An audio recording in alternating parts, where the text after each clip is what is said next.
Shana Tova.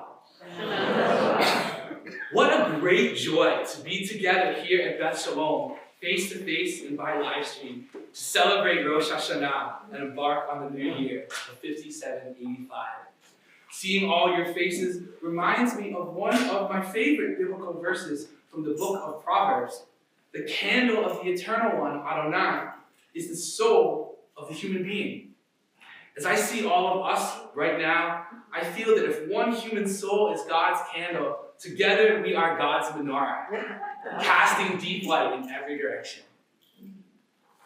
We come into this year's High Holy Days at a time when we especially need light.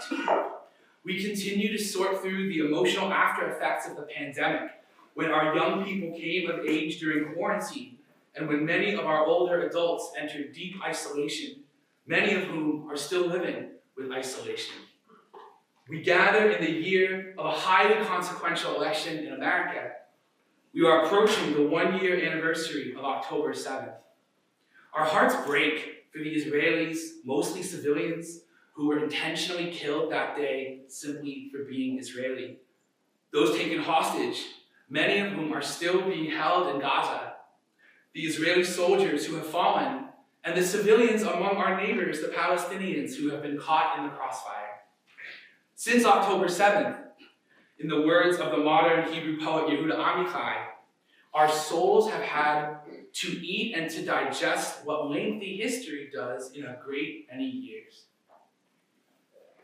Meanwhile, we spend more and more time in front of screens, pulled in all directions by the buzzes and beeps from our pockets. Social media, as the saying goes, makes us compare other people's highlight reels with our blooper reels. Technology also empowers us. People are joining by live stream right now.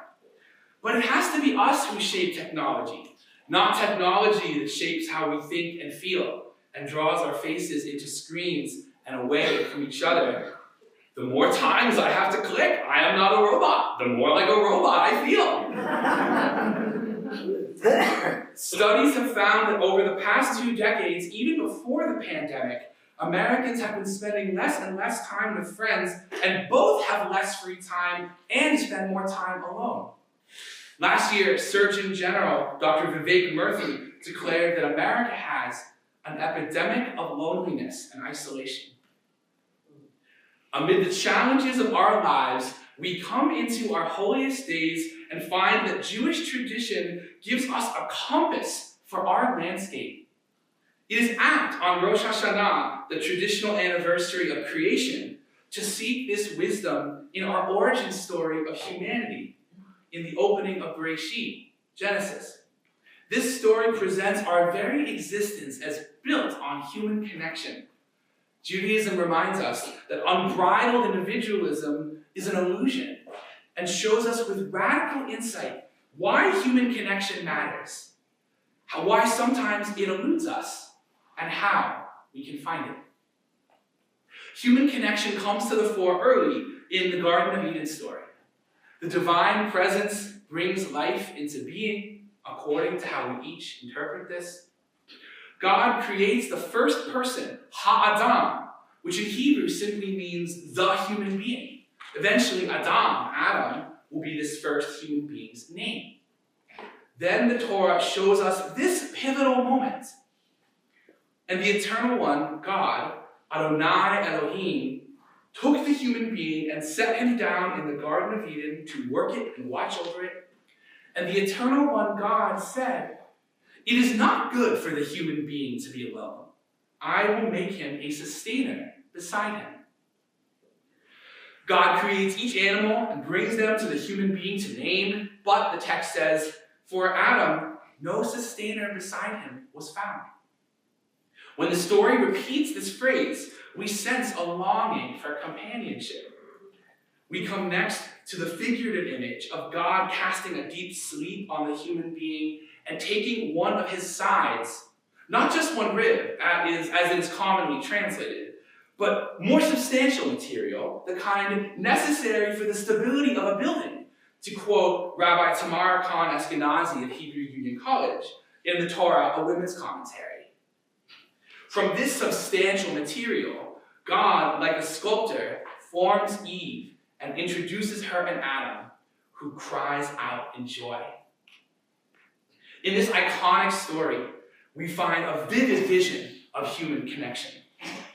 Though the plot unites a man and a woman in the first marriage, the language speaks of Ha'adam, the human being, all of us, and contrasts being alone with being in connection with a sustainer beside oneself.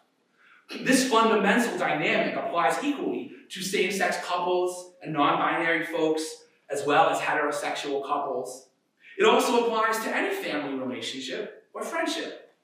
For those living with isolation, the Eden story calls on all of us to give each other kindness and love, the kind we would want someone to give us, and thus to fulfill for one another the divine blueprint for creation. And since genuine human connection is reciprocal, when we offer it, we also find it. For all of us, the Eden story shows us why nothing is deeper, more healing, or more sacred than giving and finding human connection, community, and love.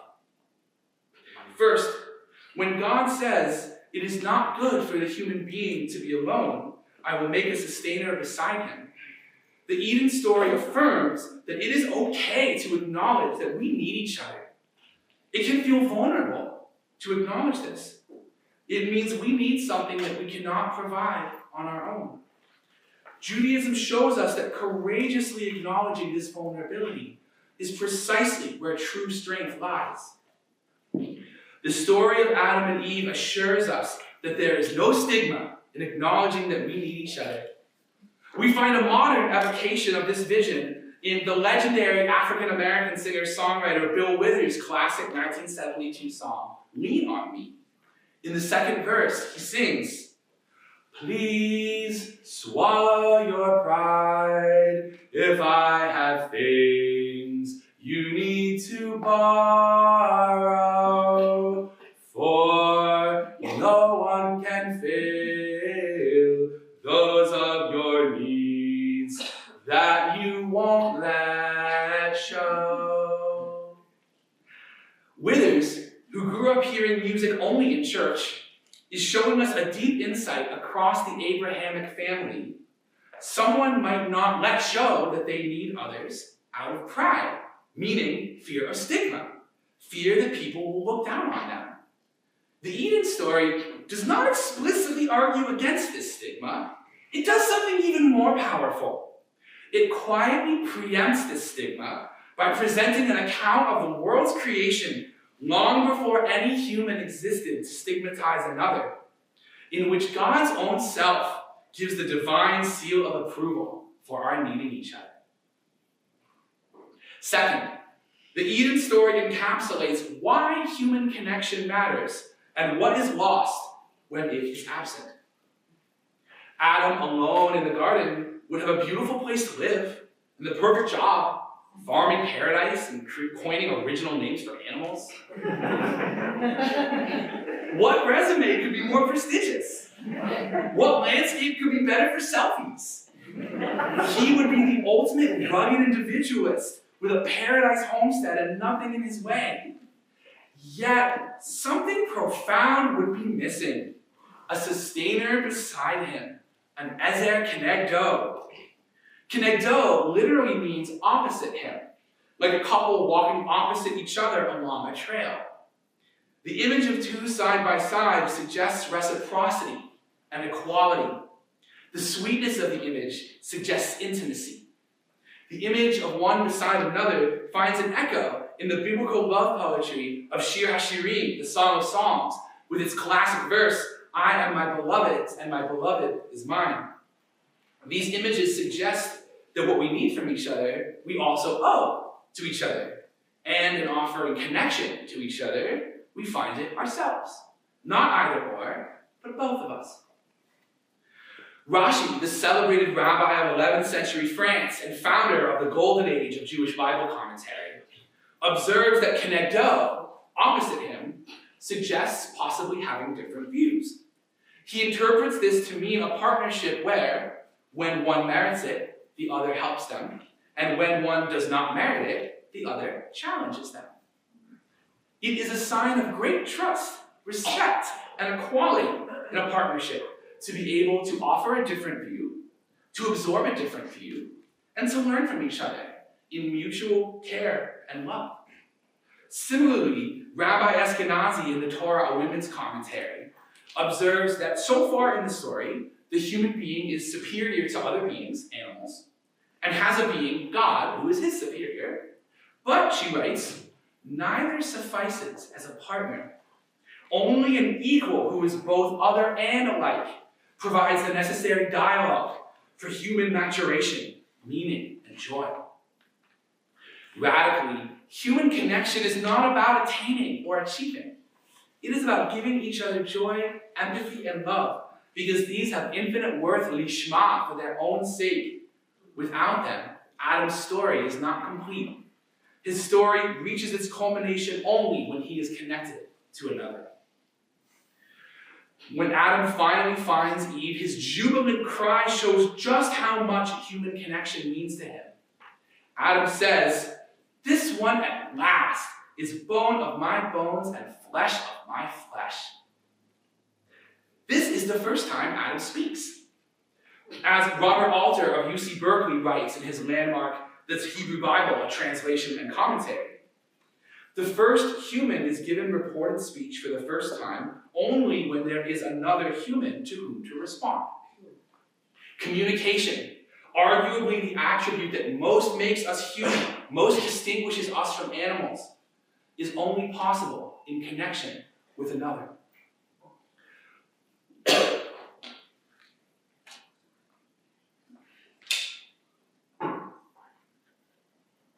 So why does human connection sometimes elude us? The Torah shines a light on this dilemma, beginning with the fact that Adam is at first not aware that he is alone. Since Adam has never known human connection, he cannot imagine how his world could be different than it is. As John Lennon sings in his 1971 solo song, How can I feel something if I just don't know how to feel? How can I give love when love is something I ain't never had? Sometimes we too cannot conceive of human connection or know where to look for it. Sometimes we too feel the kind of loneliness that is so pervasive it starts to feel normal. The first human being needs someone, God, to take the first step to help him find connection. The story calls all of us to offer each other kindness and care and remind each other that human connection is possible. When we do so, it is as if we have the chance to be God's voice for each other. The Torah wisely describes isolation not as bad, but as not good, lo tov. Something outright bad is more likely to get our attention. Otherwise, we can get caught up with routines, jobs and to-do lists, the distractions of our screens, or simply being used to the way things are for weeks or even years and not notice what in our lives is subtly not good, what is missing. Judaism guides us to become aware of this state in our lives so we can act to remedy it.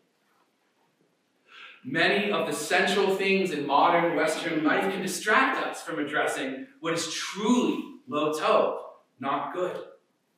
As New York Times columnist David Brooks writes, once the basic necessities have been achieved, the relationship between happiness and income is complicated and after a point, tenuous.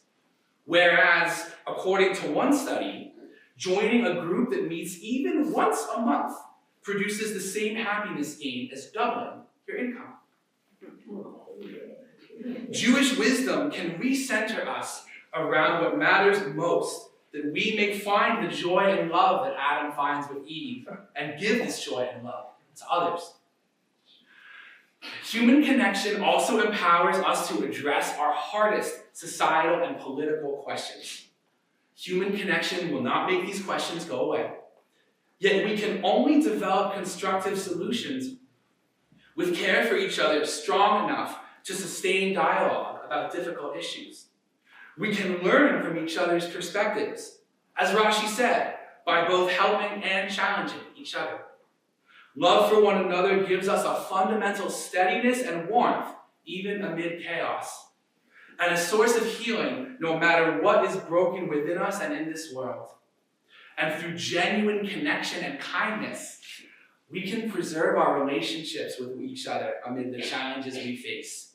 For our relationships, as much as any solution to a challenge, are part of the divine vision for creation. This brings us to the Eden story's conception of God. God is the infinite presence according to what this means for each of us, calling out the truth that it is not good for the human being to be alone, and bolstering us in finding sustainers in each other and being sustainers for each other. We read earlier today the words of Rabbi Rami Shapiro describing the divine. We are loved by an unending love. God is the presence of unending love that guides us to give and find love among one another. The Torah suggests that the inverse is also true. In our genuine connections, a spark of the divine is present. Judaism values human connection as highly as God's own self and shows us the heights of spirit we find when we truly connect. The modern Jewish philosopher Martin Buber laid out this vision in his classic 1923 work, I and Thou. We can show each other respect and love not as objects, but as fellow human beings. In Buber's terms, not I and it, but I and you. We find, Buber writes, that in every you we address the eternal you. We perceive a breath of it. This, I believe with all my heart, is what we do together here at Beth Shalom. We gather in one room and on live stream to fulfill the great mitzvah to love your fellow as yourself. We tune out the distractions, buzzes, and beeps of the world to create time not to do, but to be together. We ask, how are you doing? And truly care about the answer.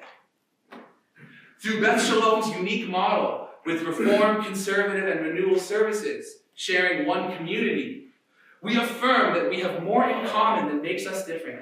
And our differences too, we can share dialogue, respect, and appreciation. In adult study, when we hear what someone else sees in the text, we learn more about the text and about one another. We indeed lean on each other in hard times, giving each other empathy. We make our reasons to celebrate deeper and sweeter with togetherness. As Rabbi David Wolpe of Los Angeles writes, where else do people sing together week after week?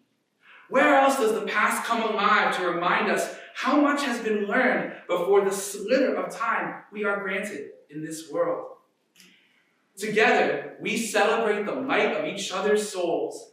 Indeed, each of us bears within us the candle of the Eternal One, and we feel the genuine warmth of each other's care. In the midst of our singing, study, joy, and love, we sense the presence of the eternal you. We glimpse that divine spark from the first day of creation. We partner with God to fulfill ever further the first words God spoke. Let there be light. Shana Tova.